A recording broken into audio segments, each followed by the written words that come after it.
กินแล้วโยมันควันยืนน้ำหมักถั่วข่อยได้โอ้ยเดี๋ยวเอารถ เบาดิจะบ่ผ่าน โอ้จังหวัดหลับป่าพอดีเนาะตอนนี้โอ้มีปลาขาวพอเอากาวสบายดีตอนเช้าเนาะเพื่อนเช้าเฟสวันนี้ก็ตื่นแต่เช้าเนาะมาเลาะค่ายหมักถั่วนี่มา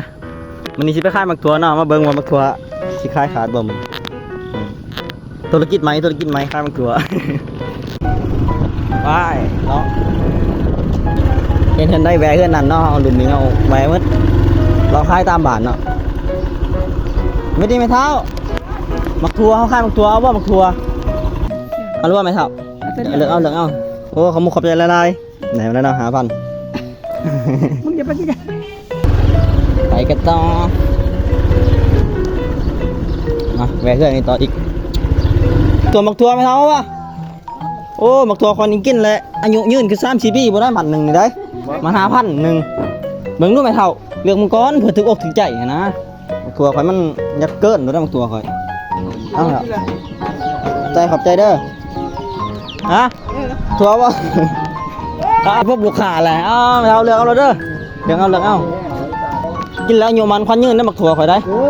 ย เดี๋ยวเอารถ เบาดิจะบ่ผ่าน อายุยืนคือ3-4 ปีพุ่น โอ้ยมันจะได้บ่ผ่าน มัน5,000ใจละลายเด้อ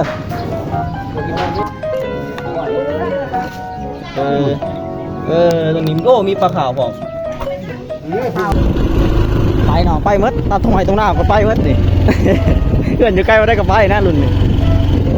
พ่อใหญ่มักทัวร์ป่ะพ่อใหญ่นี่มัน5,000นะ ตัวแข็ง บ่ได้แค่มักทัวร์นอนนึงต้องการ5,000บ่ได้แพงนะรุ่นนี้โอ้อยู่เย็นขนาดนอกเพื่อนหลังธรรมศาสตร์ดีขนาด2 หมัดวะโอ้ขอบใจเอาไปอีกแล้ว2เลย2 หมัดสุดท้ายไปกันต่อเลยอีก2 หมัดสุดท้ายเบิ่งว่าสิมืดบ่เอาไปอีกแล้วนอนมันนึงเริ่มมาสุดท้ายไม่นี่ไม่เท่าเพิ่นมาซื้อซอยด้วยนะลืมถ่ายขอบใจไม่เท่าหลายๆก็จบไปได้ดีเนาะการขายมันตัวของข่อยแล้วเนาะขาดมาเลยแต่กระตาเปล่าได้มัน95,000เนาะบ่ฮอดแสนซ้ํเพราะว่าเอามาตัวมาแต่10 กว่าหมัดเองทีนี้ก็คือสิหมดเท่านี้เนาะขอบใจทุกคนที่เข้ามารับชมเด้อไปละ